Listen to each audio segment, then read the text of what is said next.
boa noite. Estamos aqui para falar de um assunto bastante interessante.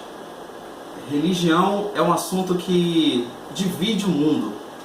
Algumas pessoas são religiosas, a maioria, eu diria, aqui do planeta são religiosas. O número de evangélicos cristãos cresce a cada dia mais pelo mundo e pelo Brasil. Mas existem algumas dúvidas que nós gostaríamos de esclarecer hoje aqui. Estamos aqui com o pastor João Costa, da Igreja Assembleia de Deus em Nilópolis, convidado nosso na noite deste dia, estará nos presenteando com a palavra de Deus, nos mostrando algumas coisas através das Escrituras Sagradas. Pastor João, boa noite. Boa noite, graça e paz. Eu recebi uns textos aqui de uma amiga. Ela é evangélica, só que nova convertida. E ela tem uma outra amiga que é da Testemunha de Jeová. E veio até ela com alguns textos. Trouxe até ela algumas anotações e ela me pediu um auxílio, uma ajuda. E aqui, baseado no livro de Isaías, capítulo de número 65, vamos começar do versículo 17. Diz assim: porque eis que eu crio novos céus e nova terra, e não haverá mais lembrança das coisas passadas, nem mais subirão ao coração. Pastor João, o que essa amiga quis dizer, testemunha, é que nós não vamos para o céu. Deus, o Todo-Poderoso, Ele vai transformar o nosso planeta Terra, para que possamos habitar nele. E aí, vamos partir do princípio de Isaías 65, versículo 17, e os demais nós seguiremos ao longo dessa nossa conversa. O senhor pode começar a nos esclarecer algumas dúvidas? Com certeza.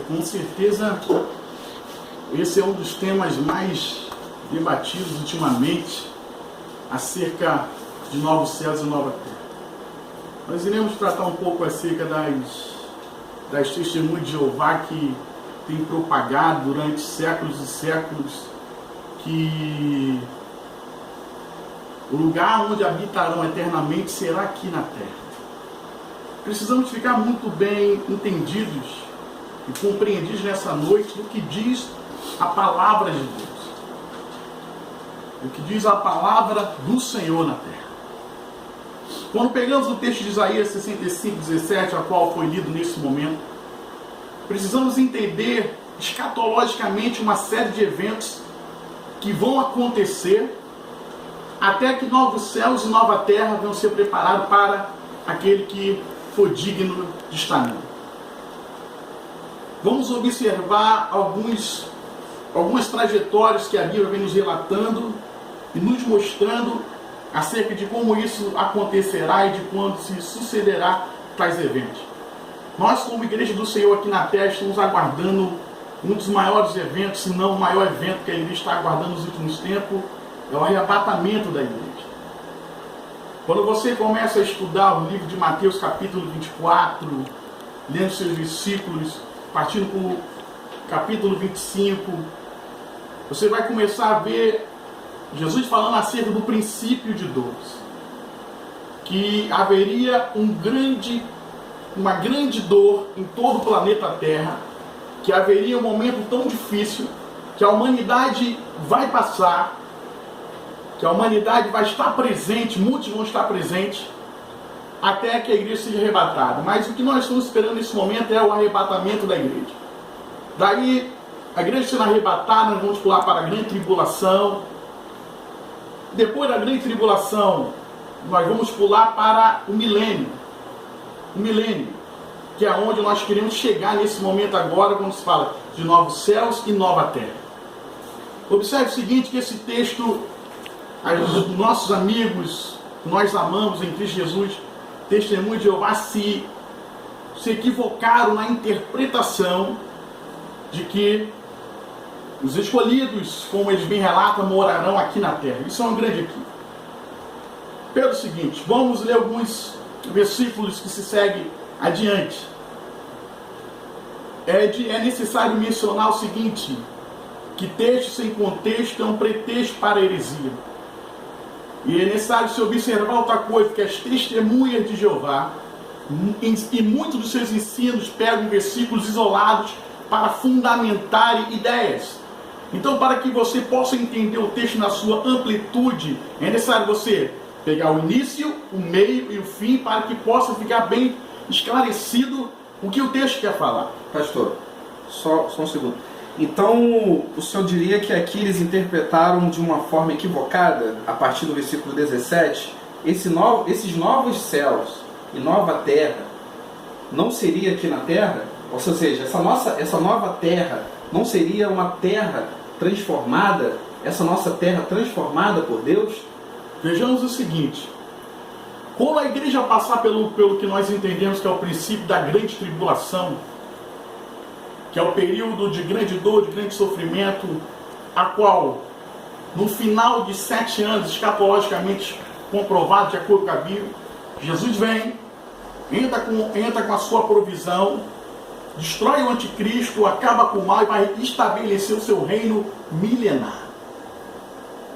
Aí sim, novos céus e nova terra. Tudo vai ser estabelecido como do princípio. Mas aqui na terra? Aqui na terra. É o reino milenar. Você pode ver isso no livro de Apocalipse. Se você quiser acompanhar comigo, Apocalipse capítulo 20. 20, versículo 4. Nós vamos falar já no final da grande tribulação, quando Satanás vai ser aprisionado por 1000 anos. Vejamos o texto, Apocalipse 20, versículo 4. Vi também tronos, e nesses tronos se assentaram aqueles aos quais foram dada autoridade para julgar. Vi ainda as almas dos decapitados por causa do testemunho de Jesus, bem como por causa da palavra de Deus, tantos quantos não abandonaram, não adoraram a besta, nem tampouco a sua imagem, e não receberam a marca na fronte e nem na mão. E vieram e reinaram com Cristo durante 1000 anos. Observe o seguinte, que após a grande tribulação, quando Jesus estabeleceu o seu reino milenar aqui na terra, Satanás vai ser preso por 1000 anos. E vai ser estabelecido aqui na terra um reino milenar, aonde todas as coisas voltarão a ser como desde o princípio. Por isso que quando você lê no mesmo texto de Isaías 65, versículos seguintes, você vai observar coisas tremendas. Que diz assim, lá no versículo 21, eles edificarão casas e nelas habitarão, plantarão vinhas e comerão seu fruto. Não edificarão casa para outros, para que outros habitem. Não plantarão para que outros comam, porque a longevidade do meu povo será como a da árvore, e os meus eleitos desfrutarão de todas as obras, das obras de suas próprias mãos. Eu quero ir para o 25. É um grande texto que as testemunhas de Jeová se baseiam muito. Quando diz que aqui na terra, quando eles vão conviver com os animais na perfeita harmonia. Realmente, isso no reino milenar vai ser feito. Os animais vão estar numa perfeita sintonia, em convivência com os homens, como diz esse texto. O lobo e o cordeiro pastarão juntos, e o leão comerá palha com o boi, pó será comida da serpente. Não se fará mal nenhum, nem dano em todo o meu santo monte, diz o Senhor. Será um reino estabelecido aqui na terra, porém, um reino que terá começo, meio e fim. Sem pecado, pastor? Será um tempo que o pecado não terá domínio naquele momento. Pois que as pessoas estarão como estavam no jardim do Éden. O pecado não mais habitará nesse período com as pessoas que estiverem no reino milenar do Senhor Jesus. Vai ser um reino completamente de paz estabelecido aqui na terra. Entendeu, meu jovem? Sim, estou entendendo muito bem o que o senhor está querendo dizer. E eu diria que, baseado nesse texto, como que o Senhor pode provar que depois dos 1000 anos nós iremos para o céu? Porque segundo eles dizem que somente os 144 mil herdará o céu. Ou seja, será que nós não vamos para o céu? Observe-se o seguinte, que escatologicamente falando, depois desse reino milenar onde Satanás estará preso por 1000 anos, a terra estará no perfeito equilíbrio. As nações que forem sair da grande tribulação e entrar na terra vão estar em tudo perfeita harmonia. Sim. Terá uma grande paz em toda a terra. Todos se darão muito bem. As testemunhas de Jeová, elas afirmam que permanecerão aqui na terra. Mas eu quero vos afirmar de antemão que a terra a qual Deus tem preparado para os seus eleitos não é aqui na terra. Não é aqui na terra. Vamos ler o texto da primeira carta de Pedro. Texto da primeira carta de Pedro. Para que nós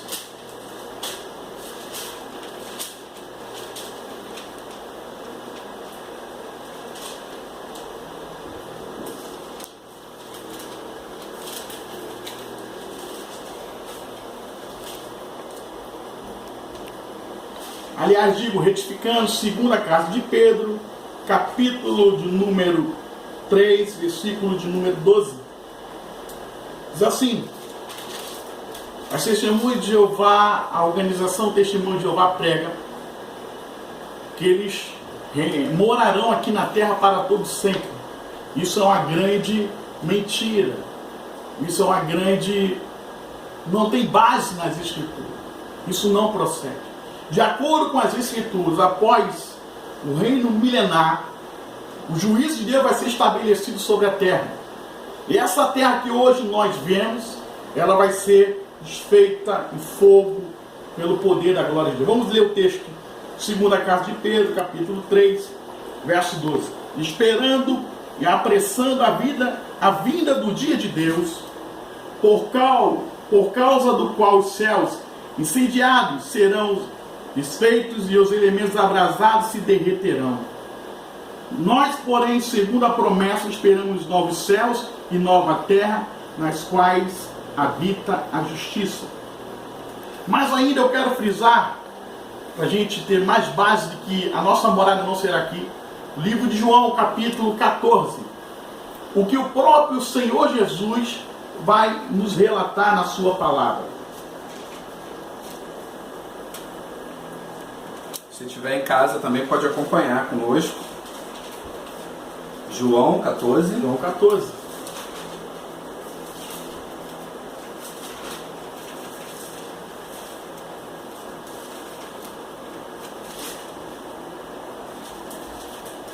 Qual versículo, pastor? A partir do versículo 1. A partir do versículo 1. Anote bem para que você tenha base para falar com quem vier pedir razão da sua fé acerca do lugar onde você vai morar. Não se turbe o vosso coração. Credes em Deus, credes também em mim. Na casa de meu pai há muitas moradas. Se assim não fora, eu vos teria dito, pois vou preparar-vos lugar. E quando eu for e vos preparar lugar, voltarei e vos receberei para mim mesmo, para que onde eu estou estejai vós também. Observe que o próprio Jesus, ele vai através da sua palavra dizer aonde será a nossa morada eterna. A morada daquele que está em Cristo Jesus é no céu e não na terra. Entende-se aqui que ele estava falando da casa do Pai, logicamente que Deus Pai habita no céu. Isso. Então aqui seria uma promessa de Jesus Cristo para conosco, que moraríamos com Ele lá no céu. Com certeza, é isso mesmo. Tá aí um texto realmente bastante intrigante, que confronta o ensinamento dos nossos queridos testemunhos de Jeová. Realmente é claro esse texto, não necessita assim de tanta interpretação para poder saber o que vem dizendo. E, pastor, sobre os 144 mil, que eles tanto dizem que serão deles, o reino dos céus. Ou seja, tem como a gente saber quem é que faz parte desse pequeno grupo? Os 144 mil... De onde surgiu essa ideia deles? Tem sim, tem um texto em Apocalipse. Texto em Apocalipse. Que fala acerca dos 144 mil. Vamos procurar aqui os 144 mil.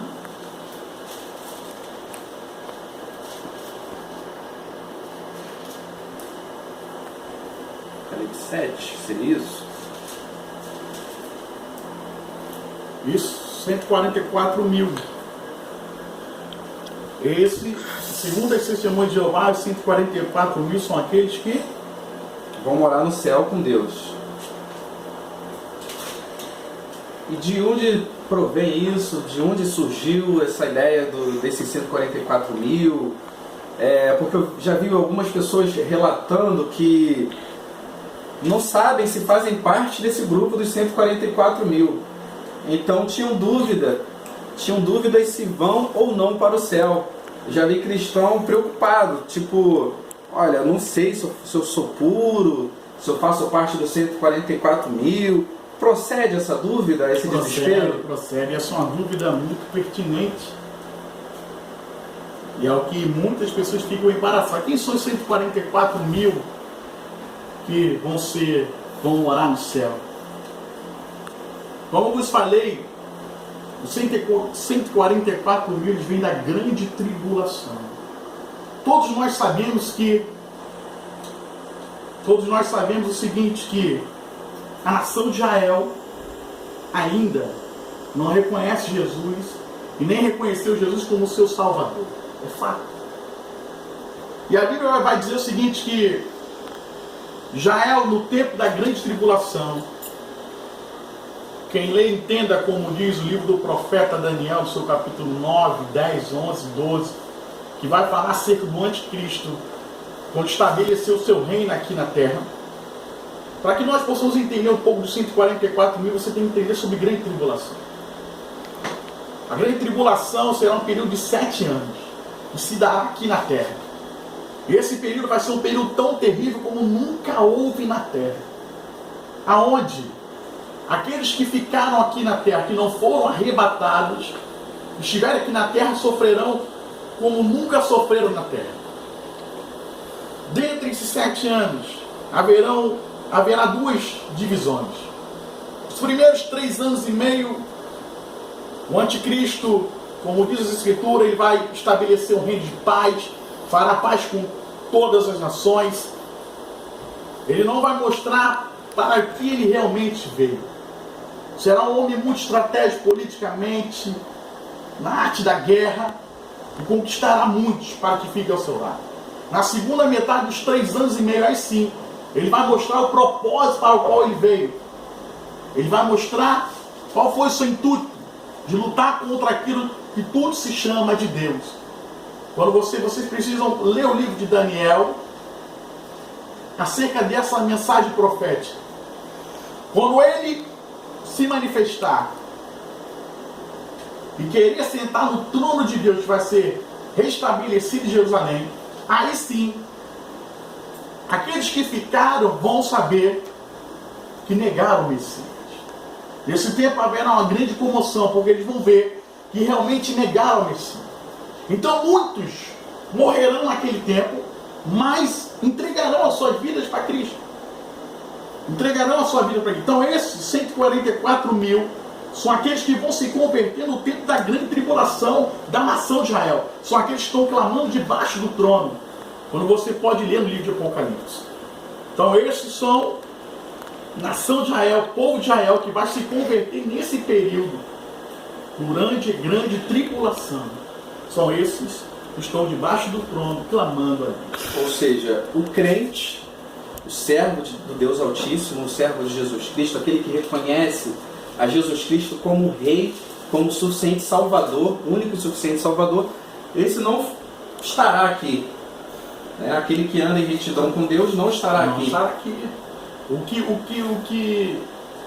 que vencer, o que for curado por Deus, aquele que viver de acordo com a palavra, andar em retidão, conforme diz as Escrituras, ele será arrebatado para morar com Deus.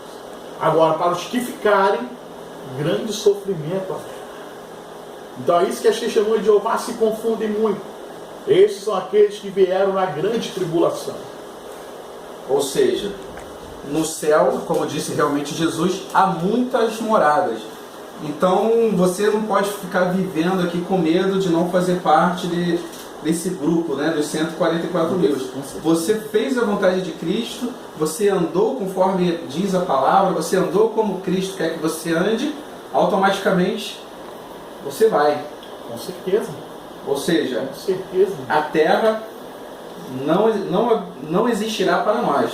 Com certeza. Esses novos céus, essa nova terra, não é aqui.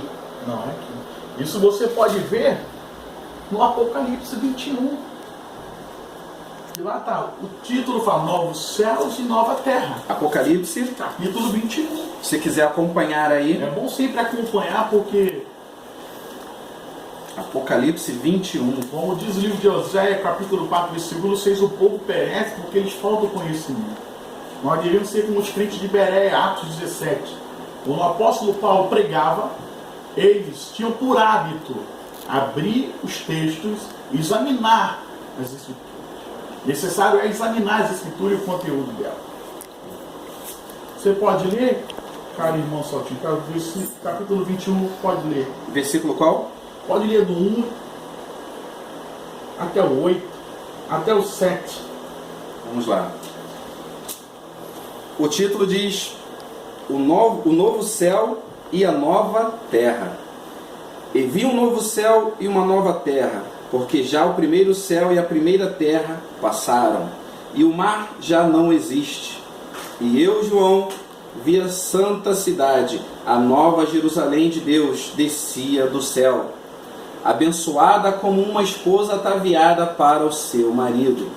Eu vi uma grande voz do céu, que dizia: eis aqui o tabernáculo de Deus com os homens, pois com eles habitará, e eles serão o seu povo, e o mesmo Deus estará com eles, e será o seu Deus.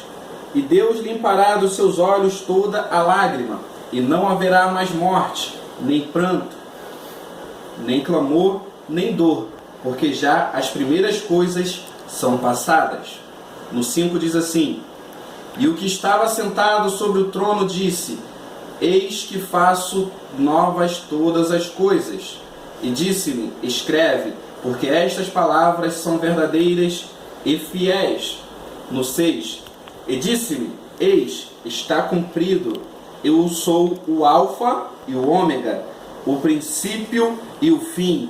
E quem quer que tiver sede de graça, lhe darei da fonte da água da vida.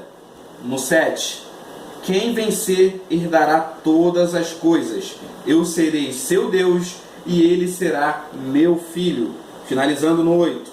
Mas quanto os tímidos, os incrédulos, os abomináveis, os homicidas, os fornicadores, os feiticeiros, os idólatras e a todos os mentirosos, a sua parte será no lago de fogo e enxofre, o que é a segunda morte.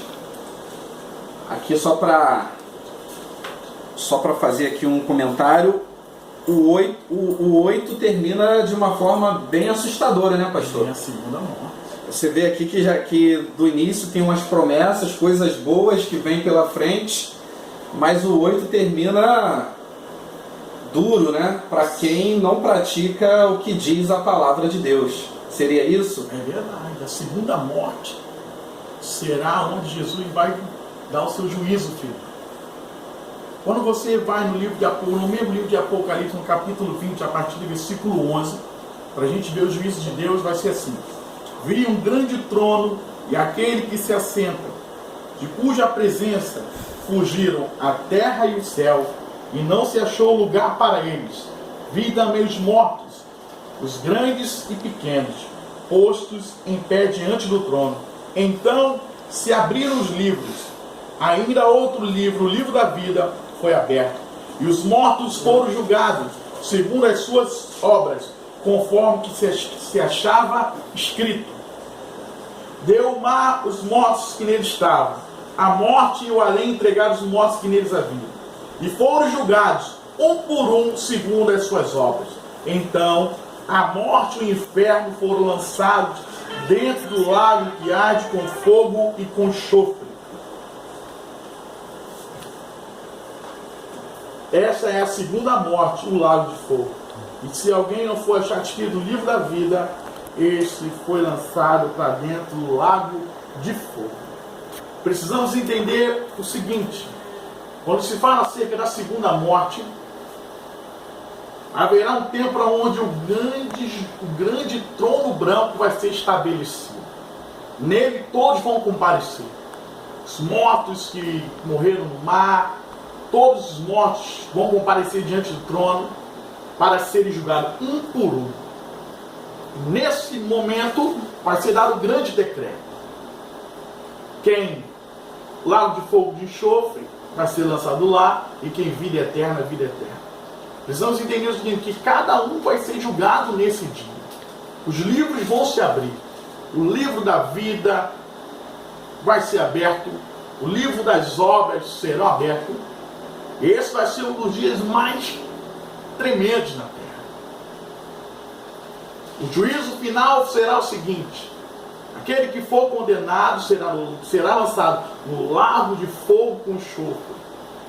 E para ele não tem mais solução. Acabou, é o juízo final. Dali, tudo estabelecido, acabou-se. Então é necessário observar o seguinte: que a palavra do Senhor ela tem se cumprir, ela vai se cumprir a cada dia. É necessário observar que estamos em tempos difíceis na terra, onde tem se proliferado muitas doutrinas. A própria Bíblia já falava disso, que nos últimos dias apareceriam pessoas que se apostatariam da fé e dariam ouvido a doutrinas de demônios. São homens com ideias terríveis, lançando filosofias, incitando o povo a fábulas, a várias coisas na terra. Mas o dia de juízo ele vem. E um grande trono vai ser estabelecido para todos. Todos vão comparecer. E quem é condenado, lago de fogo de enxofre. Aonde vai ser lançado Satanás, todos desobedientes.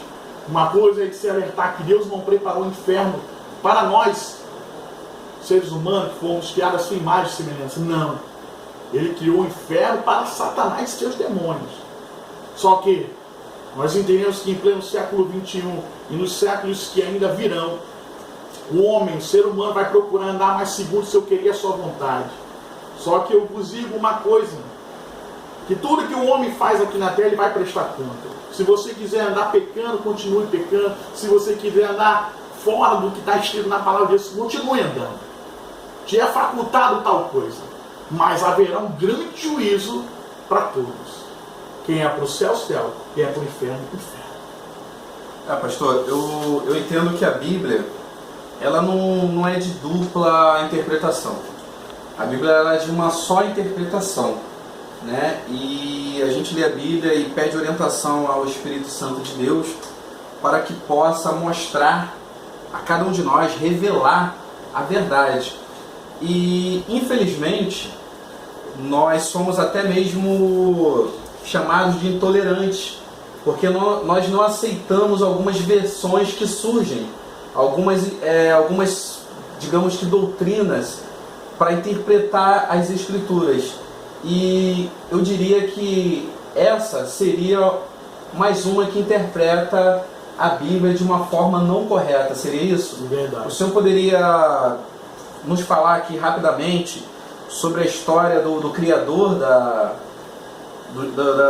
doutrina, né, dos nossos amigos, testemunhas? Porque quando a gente fala a palavra, se a gente falar a palavra seita, até mesmo alguns se sentem ofendidos, né? E eu acredito que muitos deles não fazem por mal. Eles não estão ensinando dessa forma para prejudicar, e sim porque eles aprenderam dessa forma. Muitos que estão lá até mesmo se desviaram do bom caminho, saíram de nós, eles seguiam, né, o que nós seguimos, mas acredito que não baseado numa estrutura, como o próprio Jesus disse que se você construir a sua casa sobre a rocha, o vento vai vir e não vai levar, né? Então eu acredito que esses que saíram de nós, eles construíram a casa sobre a areia, seria isso? Verdade. Quando você vai fazer um apanhado acerca da própria história da organização, como eles gostam bem de ser chamadas, testemunhas.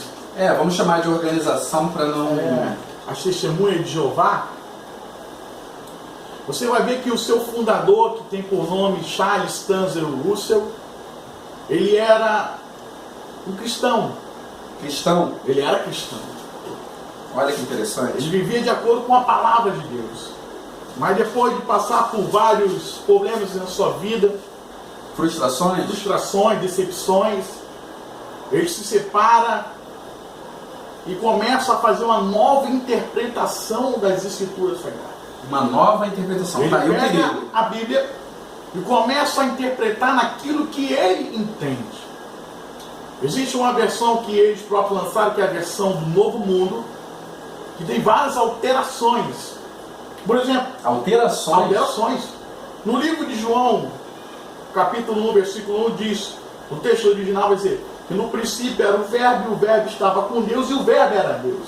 Na tradução do Novo Mundo, das Testemunhas de Jeová, vai dizer, no princípio era o verbo, e o verbo estava com Deus, e o verbo era um Deus.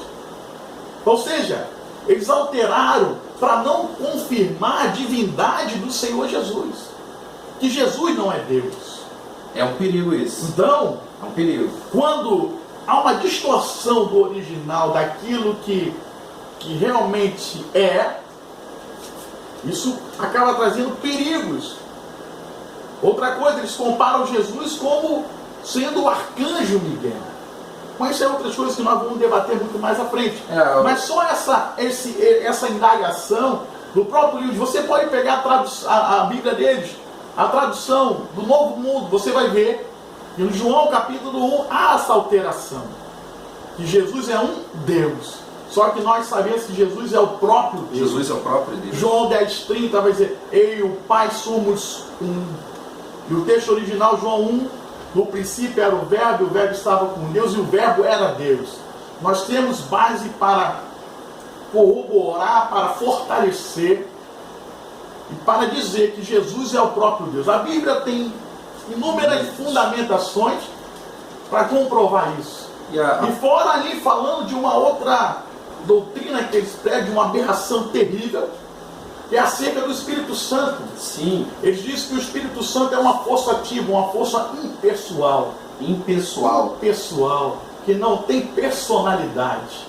Só que se você for ler no livro de Atos capítulo 13, você vai observar o seguinte, disse o Espírito Santo, separai-me para a obra que tenho desejado a Paulo e a Barnabé. Uma força espiritual, uma força impessoal não fala. Não manda, né? Não manda. Entendo. E você pode pegar também outros textos. Na primeira carta de Tessalonicenses, não desprezeis o Espírito, não entristeçais ao Espírito Santo. Uma força ativa não pode ser entristecida, porque não tem sentimento. O Espírito Santo tem sentimento. Então, pelo que o senhor está falando, o Espírito Santo é o próprio Deus. É o próprio Deus. É o próprio Deus. É o próprio Deus. Ou seja, agindo dessa forma, eles reconhecem que somente Jeová, seria isso?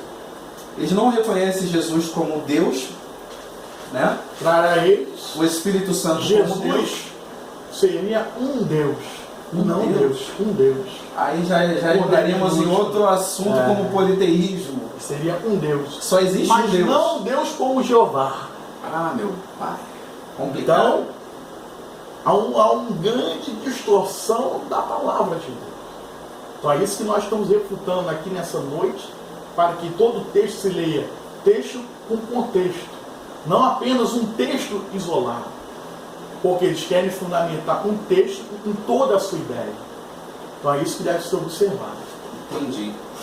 Bom, eu acredito que de uma forma bem sutil, sem ser soberbo, sem ser arrogante, porque também nós não estamos aqui para poder diminuir os testemunhos de Jeová de maneira alguma. Nós queremos sim pregar a palavra, pregar o que está escrito nas Escrituras. Nós queremos que eles venham para o nosso lado, porque eles também têm direito ao céu se eles passarem a fazer o que diz a palavra, né, pastor? É o que nós temos por todos os meios propagado, que o céu é para todos. A nossa missão é levar um manancial de água viva, a revelação da palavra a todos. Estamos aqui sempre prontos e abertos a qualquer debate. Eu acredito que futuramente, você gostando, dê um link aí, gostei, dê a sua sugestão, nós poderíamos fazer talvez um segundo round. Né? Você também que é amigo, testemunho de Jeová, quiser tirar dúvidas, o senhor tem algum e-mail que possa deixar para quem quiser tirar dúvida? Com certeza, tenho sim. O senhor pode poder passar? Tudo por extenso, neto25@hotmail.com. Vou repetir mais uma vez, neto25@hotmail.com. Qualquer dúvida, pode entrar em contato conosco. Nós estamos aqui para ser bênção na sua vida. Pastor, muito obrigado. Se o senhor quiser deixar uma palavra, uma consideração final para os nossos amigos, porque tem gente aí vendo no Brasil e no mundo, né? Porque hoje em dia, através da internet, a gente consegue alcançar diversos lugares, né? E eu gostaria que o senhor deixasse uma palavra para os nossos amados irmãos. Nós vamos aí fazer uma série de estudos, e porque o nosso objetivo realmente, como já foi dito aqui, é mostrar a palavra de Deus, a verdade nas Escrituras. Com certeza, eu tenho uma palavra para você, meu amigo, meu irmão, você ainda que não é crente, mas que gosta da palavra de Deus. João 5,39. Vamos ler o texto junto, eu queria que você me acompanhasse, só para a gente finalizar. João 5,39, eu vou ler para você um texto bastante profundo. Diz assim: examinais as Escrituras, porque julgais ter nelas a vida eterna, e são elas mesmas que testificam de mim. Examine diligentemente as Escrituras. Procure estudá-la, afinco, tanto no seu original, no grego, no hebraico, no aramaico. Procure entender a raiz. Não procure julgar um texto pelaquilo que você lê, porque todo texto tem um contexto.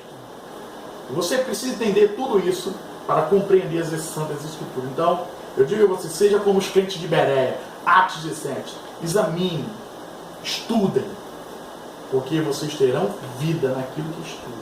Não sejam como em Osés 4,6, quando o profeta vai dizer que o meu povo perece porque lhe falta o conhecimento. Eu entendo o seguinte, tenho visto o seguinte, que o povo do século 21 tem perecido porque não lê as Escrituras sagradas. Então se separe, medite, busque, para que não seja enganado pelas seitas e heresias que estão em todo o mundo. Muito obrigado, fique na paz, estamos conectados ao vivo com você, estamos dialogando, graça e paz. Olha, foi uma conversa maravilhosa que tivemos aqui com o pastor João, né? E eu queria dizer a você que está afastado, você que por algum motivo saiu dos caminhos do Senhor, olha, volte. Você tem direito ao céu. O céu é para você. Vamos lá para cima. Jesus está voltando. Graça e paz.